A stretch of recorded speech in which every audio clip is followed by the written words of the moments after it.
Welcome to Midday. I'm Brian Jackson, and we begin with breaking news. The Tallahassee Police Department is currently investigating a suspicious death at the Oakland Cemetery. Officers responded to the area for reports of someone that was lying unconscious on the ground. Now, after arriving on the scene, the officers found the person was in fact dead. Now, we're working to get much more information, so be sure to stay tuned with WTXL.com for updates. Just into our newsroom, a high-speed chase has ended in Thomas County. The sheriff's office says that Colquitt County was chasing the driver, but then he traveled into Thomas County. The car crashed at the intersection of highways 319 and 19, and thankfully nobody was hurt. And no other cars were involved in the crash, and the driver has since been taken into custody by the Colquitt County Sheriff's Office.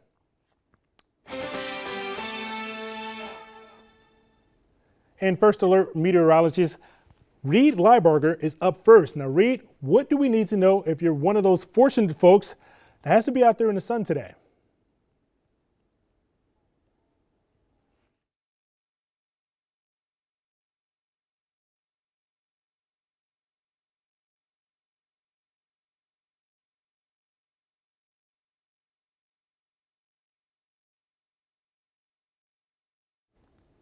And this heat isn't going anywhere anytime soon. Now, it's important for you guys to be safe out there.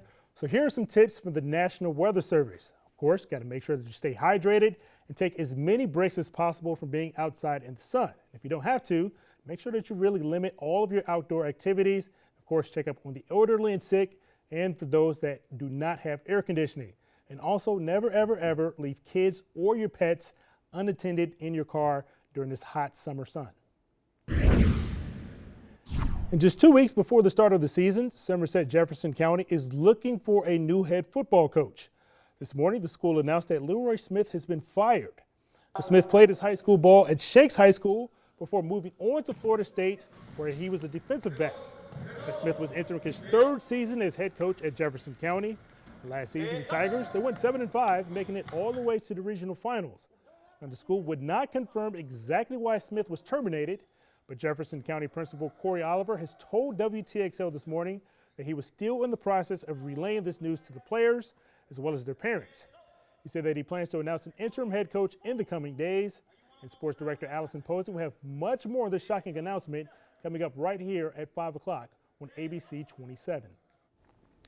In Colquitt County, an investigation is underway after a 21-month-old baby was found locked in a hot SUV. Damian Leva was pronounced dead at the Colquitt Regional Medical Center's emergency room. I was told that the baby was locked in the family's SUV for about 45 minutes. Now, this happened in Moultrie, Georgia, on Tommy Meredith Road. Now, so far, there's no exact word on exactly how that baby ended up locked in the SUV. And baby Damian's shocking death has led to a number of shocking deaths across the nation. Now, the nonprofit Kids in Cars has released an update on the stats. As of today, 29 children have died so far this year, and those deaths are being classified as a pediatric vehicular heat stroke. Florida is the second state with the most number of such cases, only behind the state of Texas. Official numbers say that in 2018, 51 children died due to heat stroke across our nation. And things got really scary for a moment, but the Walmart in Quincy is reopened and working normally today after it was evacuated on Wednesday because of a shooting threat.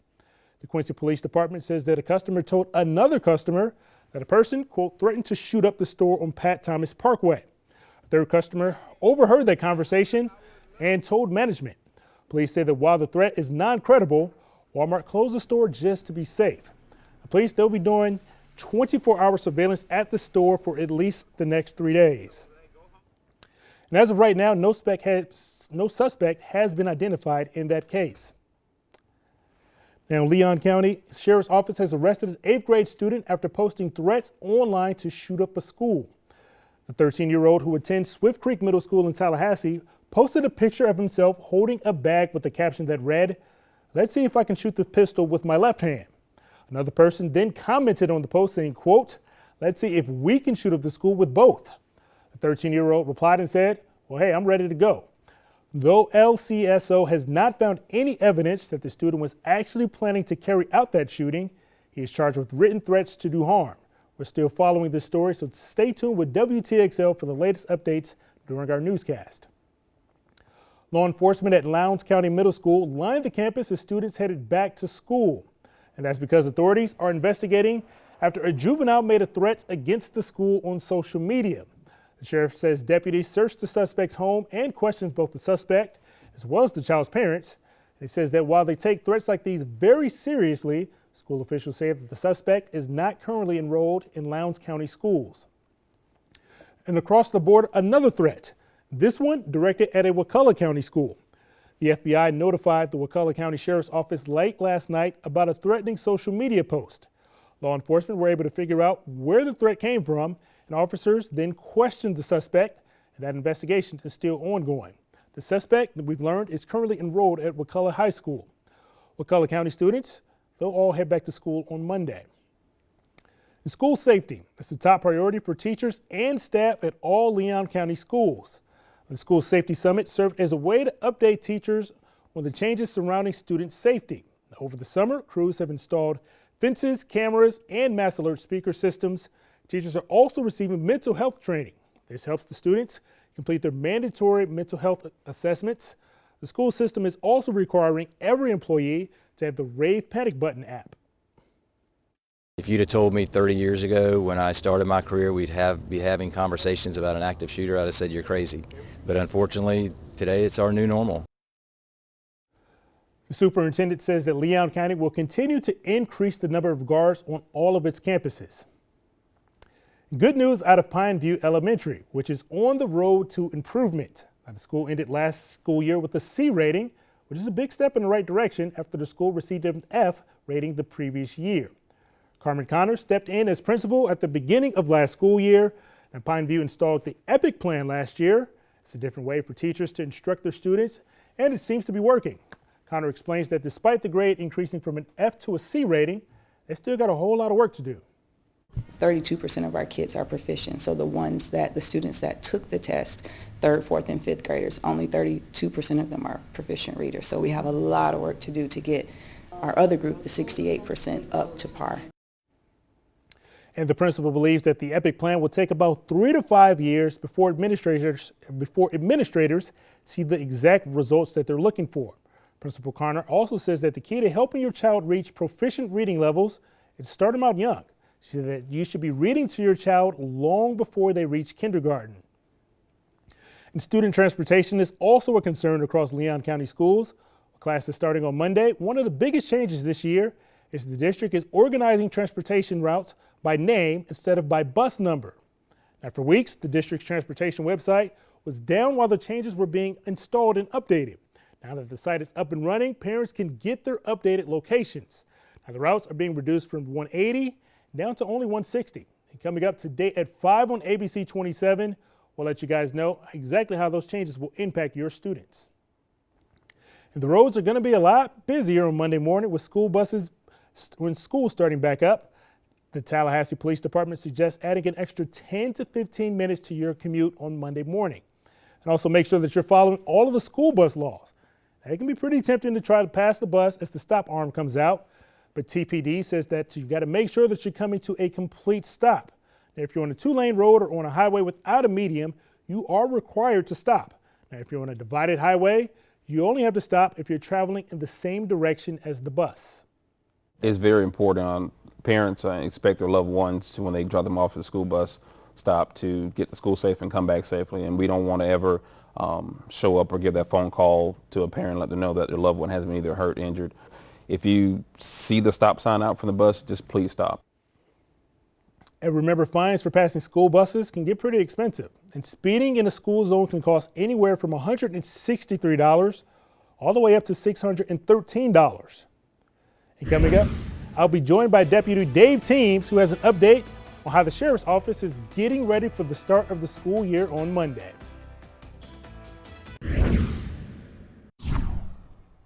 Good afternoon. I'm Yorit Tewalde. Today in Tennessee versus Boyd, the jury heard the cross-examination of George Thomas, one of Eric Boyd's co-defendants. On direct, Thomas testified he saw both victims, Channon Christian and Chris Newsom, being led blindfolded into the house on Chipman Street in Knoxville. He says he never heard either victim make any noise and claimed what was happening wasn't being discussed. Thomas says it was Boyd who drove to the railroad tracks where Newsom was shot and killed. Thomas testified he didn't actually see Boyd kill Newsom, but saw bright flashes of light and heard a whoosh sound when the body was burned. So when you saw the 3 flashes, who did you see pulling Mr. Newsom? Mr. Boyd. And where did he pull Mr. Newsom to? Directly before me and to the back of the building. What happened after he pulled Mr. Newsom to that location? He came back and grabbed the can of gas. Who did that? Mr. Boyd. Thomas said he wasn't there when Channon Christian was killed either. He's seeking a reduced sentence in exchange for his testimony. That's the latest for now. Court TV will bring you any new developments in this trial. Now back to you. And Governor Ron DeSantis suggested that it was too soon to tell if Florida's new red flag law is in fact working. The policy went into effect about a year ago, following 2 recent mass shootings in both Texas and Ohio last weekend. Has seen a lot of renewed interest as a federal policy. Now, it allows law enforcement to petition a judge and seize firearms from someone deemed a threat. Now, though there have been around 1,600 orders issued to date, the governor felt that it might be presumptive to draw conclusions about the law. He suggested that there are other ways to curb mass shootings, perhaps like just looking at the internet. You have these recesses of the internet where people who may not have a lot of common compatriots where they live, now they can all congregate in this community online and spread a lot of the vile stuff. DeSantis didn't suggest any specific policy changes, but he did acknowledge the government's oversight of the web is fairly limited. In the wake of mass shootings, one Florida sheriff is trying to make sure that people are prepared by offering advanced firearms training to concealed weapons permit holders. Holmes County Sheriff John Tate says that he hopes that a mass shooting doesn't happen in his jurisdiction, but he wants that permit holders to be prepared to be a good guy with the gun just in case. Now, the courses will involve shooting scenarios as well as mental and physical training. The safety move is getting just a ton of attention on social media. Now, the majority of people just love the idea. Richard writes, "It's a wonderful idea. We need much more of this." And Morgan added, "Great idea. And just like the old Boy Scout motto, you always got to be prepared."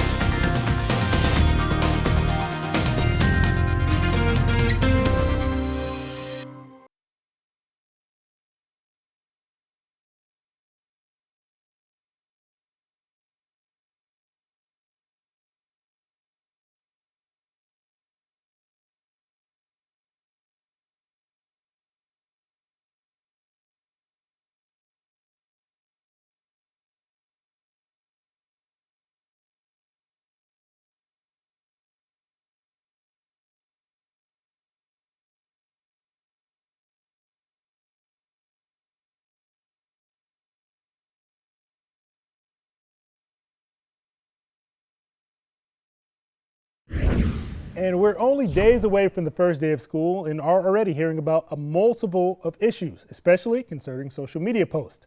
Joining me now is Deputy Dave Teens from the Leon County Sheriff's Office. And Dave, it's just never quite too early to talk about school safety. So how is the Sheriff's Office preparing for the start of school on Monday?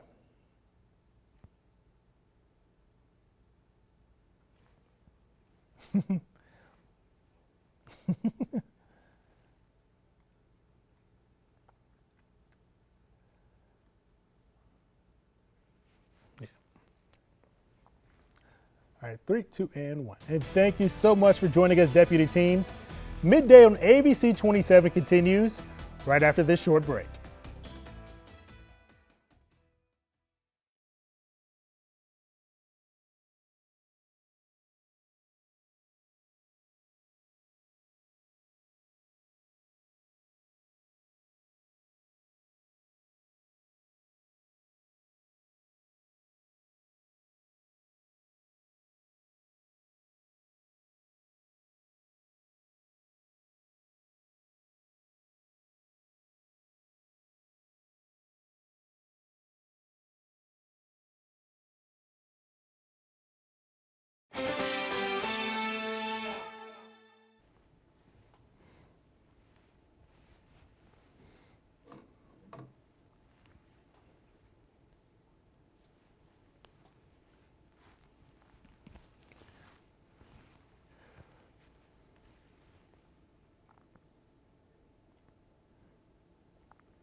Now, Reed, I don't have a dog, but I've been thinking about getting one, but I'm sure a lot of our viewers out there do have a dog. So what would be the best time for them to go out and give little Sally a little walk?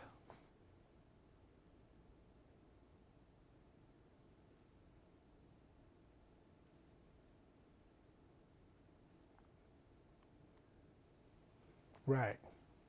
So yeah, I guess I'll have to wait on getting a dog myself. We'll see how I adjust to this sleep schedule first.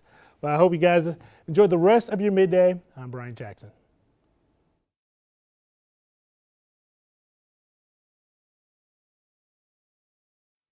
The second one was a million times better than the first one.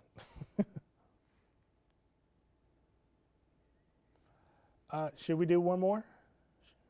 Yeah, let's do one more.